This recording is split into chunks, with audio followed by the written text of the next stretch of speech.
तो भैली नचनिया तोहरे बदे हम तो भैली नचनिया।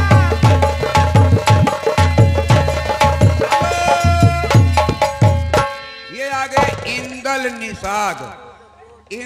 निषाद ग्राम सभा बुधरा, ये 50 रुपए का पुरस्कार आया है पार्टी की तरफ से, लाख लाख धन्यवाद। और ये 51 रुपए का पुरस्कार घरमाली की तरफ से है, पार्टी की तरफ से लाख लाख धन्यवाद। भाई साहब भेजे हुए हैं दम पे दम मारे जा, दम पे दम मरवायो वादी वो पहले हरी देख ले। और ये इंदल निषाद कमरिया से पाकर बलमुआ हमार। ये आगे दूल्हे राजा के जीजा जी, उनके 2 लड़के बहवा तो 10 रुपया देता है, और दूल्हे राजा के दीदी जी उन्हों के 2 लड़के भे जान ले उन्हों 10 रुपया देते हैं, मतलब 21 रुपया दोनों जने मिल के। अच्छा, हमारी तरफ से लाख लाख बधाई। लेकिन सोहरे सुना के जाऊं, मैं उनको नमस्कार करती हूँ। इसके पहले भोजपुरी फरमाइश आई है।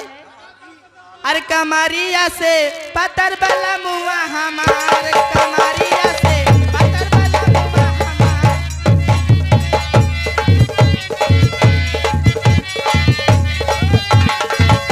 ओ कोरा समाला लइका बुझाला, कोरा समाला लइका बुझाला, छुएला बिजुली के तार। कमरिया से पतर बला मुआ हमार, कमरिया से पतर बला मुआ हमार, कमरिया।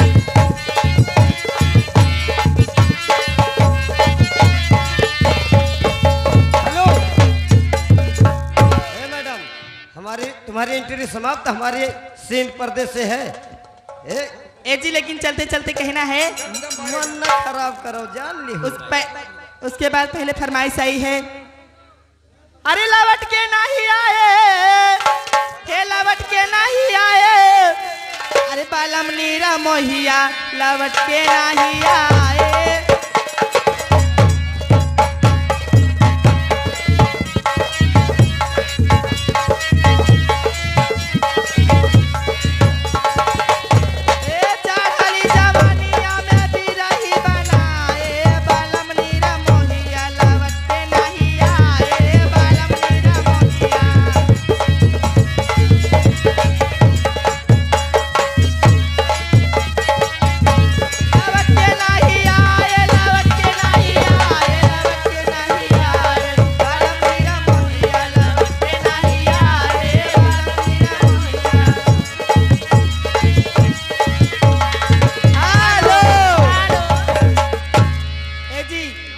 मैं यहाँ से जाना चाहती हूँ। सुंदर सुशील रानी तोहरी सूरतिया,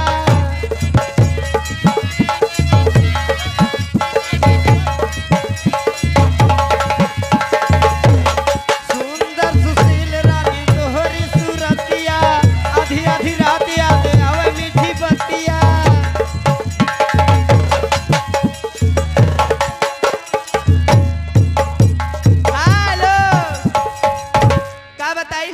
का हो?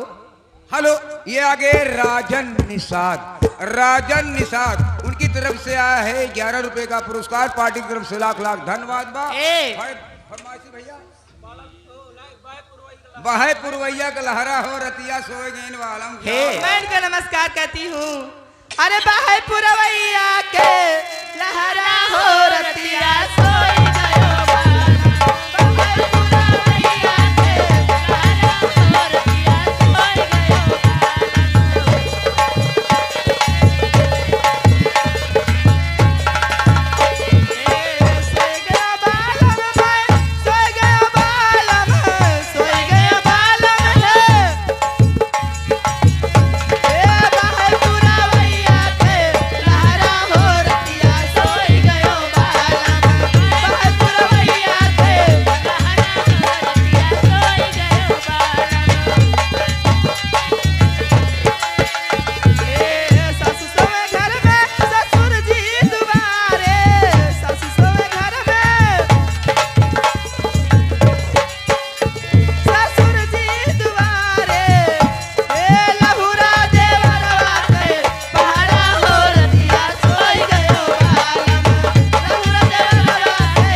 रवि शेखर बीडीसी बाबू जी रवि शेखर बीडीसी बाबूजी, ग्राम सभा कोल्हुआ मऊ, 101 रुपए का पुरस्कार आया है पार्टी की तरफ से। लाख लाख धन्यवाद बा। इसी गीत को लेकर आप जाती रहे थे। कहना है कैसे कह रहा भेजे हुए। अरे किसना किसना बोले प्यारे मन की आंखें, चलो प्यारे मन मस्ती में, चलो प्यारे मान मेरा कहना। ए कहो मुस्कान जी क्या है आपके लिए है। हाँ अरे मान ले मेरा कहना, दम पे दम मारे जा, दम पे दम मारे जा, दम पे दम मारे जा। बोले प्यारे मन की आंखें, बोले प्यारे मन मस्ती में, बोले प्यारे मान मेरा कहना। क्या क्या ए रजू हाँ बोला रानी। ए दम पे दम मारे जा, दम पे दम मारे जा।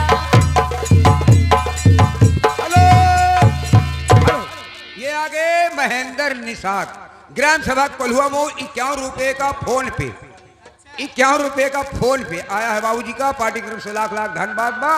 हरनवा धै धै दावा हे राजा। हे चलते चलते कहना का बा। अरे नया नया ड्राइवर हवे हर नवे धई के दाबाता।